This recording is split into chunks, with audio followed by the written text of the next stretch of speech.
Good evening. Welcome to Music Monday here at St. Paul's Church in Nantucket. My name is Joe Hammer. I'm the Director of Music and Organist here at St. Paul's. What I just played was Lift High the Cross. And I have to credit Father Max and Ollie for the inspiration once again for this evening's Music Monday, in that they sang this hymn a couple of evenings ago during their prayers from the attic or prayers from in front of the fireplace. And it happens to be one of my favorite hymns. And lo and behold, it's one of the hymns within the Episcopal Musician's Handbook that lists appropriate hymns for any given Sunday. This hymn happens to be one listed for this coming Sunday, March the 14th. So we're going to be singing it during the service on the 14th, this coming Sunday. And so I thought what I would do is talk a little bit about this hymn and the composer, and then also talk about the other hymn we're going to be singing on Sunday. So this will be kind of a little bit of a deep dive into Sunday's hymns. So, Lift High the Cross. It's one of those hymns that one would think has been around kind of forever, and in some respects it has. It was composed by Sidney Hugo Nicholson, and he lived from 1874 until 1956, although I think, quite honestly, that was a wrong date. I'm on the wrong one. Hold on one second. Bear with me. 1947. 1947 is when he died. Mr. Nicholson was a teacher, organist, composer. He had many different church positions. Probably the height of his church appointment was at Westminster Abbey, and he was there for a number of years. He wrote this hymn, Lift High the Cross, in 1916, and believe it or not, it did not make its way into American hymnals, Episcopalian or otherwise, until around 1974. And it made its way into our current hymnal, hymnal 1982. So for a hymn that's been around for over 100 years, it really is not that, it's relatively new in the canon of Episcopal hymns here in America. And so the other thing that Mr. Nicholson is known for, certainly within music circles, is he actually left Westminster Abbey. He quit simply because he was so appalled at the level of choir music and choirs in parish churches in England at the time, and this would have been around 1919 or so, that he quit his position at Westminster Abbey, and he started what is now the Royal School of Church Musicians, RSCM, and its purpose was to promote, encourage, and educate church choirs and organists, initially in England, but the organization made its way to the United States, and there is a Royal School of Church Musicians in America, of which St. Paul's is a member. And they provide a number of very helpful services, education, and otherwise, particularly when it comes to helping young choristers, kids, teenagers, educating them about being in choirs and those kind of things. The whole program. It's really cool. So there's Nicholson is not that represented in the hymnal 1982 that much, but there's another hymn that we'll play at the end of his that will be very familiar to everyone. So if you're interested, that was actually, if you have your hymnal 1982 handy, that hymn specifically is number 473.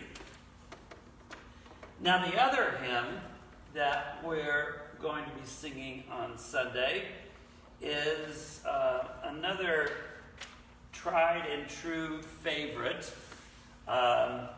It's number 691. 691 in the hymnal 1982. My faith looks up to thee. And it is one of the hymns that was written, the tune, not the words, but the tune to this hymn was written by Lowell Mason, who I've talked about before, but just as a reminder, Lowell Mason, native Massachusettsite, Massachusettsonian. I've never actually figured out. Someone will have to tell me what the proper term is. But he was very instrumental in the development of hymn singing in the United States, was an educator, was one of the first music school teachers in Boston, in New York. He was the director of music at the Fifth Avenue Presbyterian Church, if anyone's familiar. It's down on 19th Street and Fifth Avenue, near Washington Square Park. He was there for a number of years. But anyway, he wrote over 1,600 hymn tunes. Within the hymnal 1982, there are 13 hymns. A couple of them have the same tune, but nonetheless, he's represented on 13 hymns in hymnal 1982. So, My Faith Looks Up to Thee. He wrote the tune specifically for the words. He named the tune Olivet. It's one of the most familiar and beloved hymns anywhere. And so let me play it here for you, and then what I'll do, it's one of those hymn tunes that lends itself very much to different arrangements and those kind of things, of which I'll play one. But here is My Faith Looks Up to Thee, Thou Lamb of Calvary, Savior divine. Now hear me while I pray. Take all my guilt away. Oh, let me from this day be wholly thine.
my faith looks up to thee. And I thought we might take an opportunity, since we're kind of talking about Lowell Mason, of it's not scheduled for Sunday, but it's another one of Lowell Mason's hymns that will again be very familiar to us, to you. I'm not even going to tell you what it is. You'll know.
This next one is, we're back to Mr. Nicholson.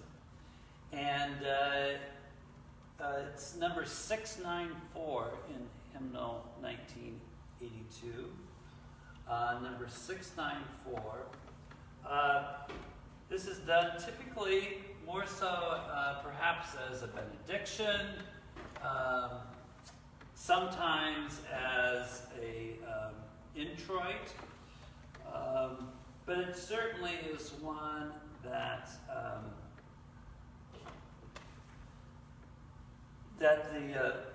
it's very singable, very poignant, I guess. The text for this particular hymn is from a Sarum Primer from 1514. So the text has obviously been around for a while. And this tune was written by Mr.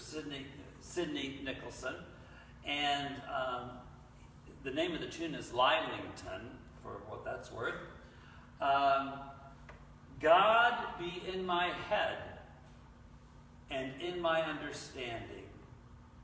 God be in mine eyes and in my looking. God be in my mouth and in my speaking. God be in my heart and in my thinking. God be at mine end and at my departing.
tell you what, because we've got just a few minutes, let's do one more Lowell Mason hymn.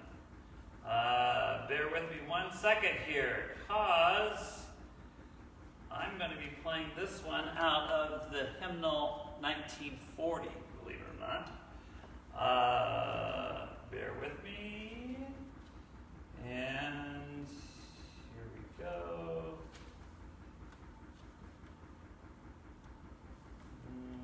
Authors. Here we go.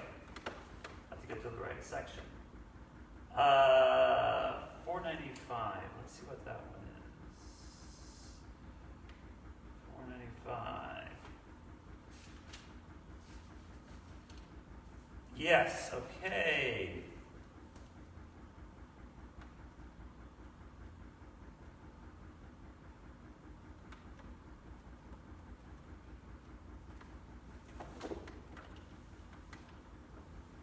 So this is one that Lowell Mason actually adapted. And it's one that, again, you'll be familiar with. And in today's world, it certainly is a sentiment that we can all use. Blessed be the tie that binds.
Blessed be the tie that binds us all. Thank you for joining me. Have a blessed evening.